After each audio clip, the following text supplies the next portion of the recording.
So, Richard, what do you thought about the ICJ resolution yesterday? Was it good? Was it a good start or not? Well, from the point of view of the International Court of Justice, it was a historic decision, the most important ruling of its entire existence. From the Palestinian point of view, it was a great victory, symbolically, of enormous influence on civil society and activists everywhere in the world. It will have a mobilizing effect.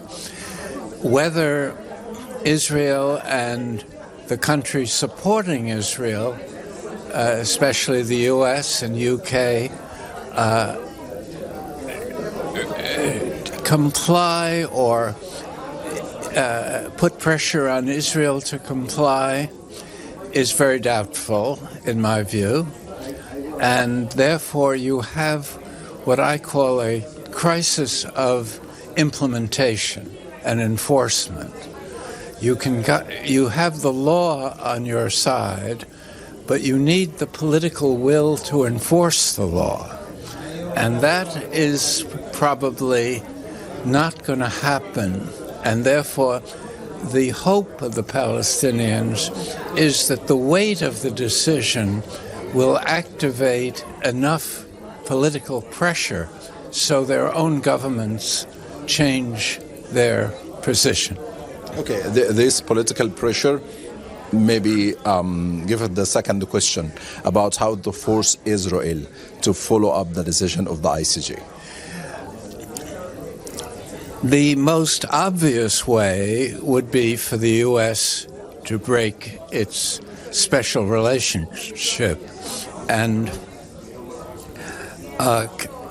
more or less say that Israel, if it wants the support of the West, must comply with the rulings of the court and must establish a ceasefire. Because the rulings of the court, although they don't use the language of ceasefire, if they're taken seriously and in good faith, they approximate the outcome of ceasefire, because they, among other things, forbid any further killing of Palestinians, and they order that humanitarian assistance not be interfered with. And so there is the possibility, with a massive political effort, that Israel will be forced to comply. And it's possible also that Israel within its own borders will begin to question whether it is doing the right thing from its selfish point of view. South Africa, you remember, abandoned apartheid because it didn't want to be a pariah state in the world. And I'm not sure whether Israelis want the consequences of being a pariah state, which it is now, to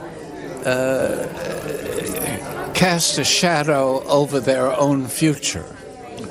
And I know that Netanyahu is a very unpopular leader, and so it provides a slim, not a good opportunity, but a small opportunity for transforming the Israeli political perspective. Okay, the ICJ gave Israel 1 month to prepare a report about what they are doing in Gaza regarding the genocide. Do you think it's easier to the international community to put pressure on the ICJ during this month rather than put a pressure on Israel?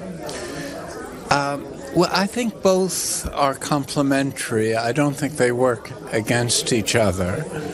And I think it's, in my view, rather doubtful that Israel will submit the report.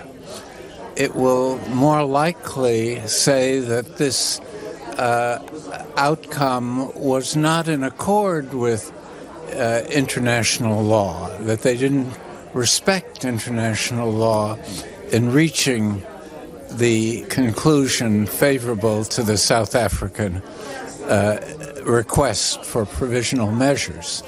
So my sense is that there will be no formal implementation of the decision in the short run. In other words, the next month. I hope I'm wrong. Thank you. Thank you very much.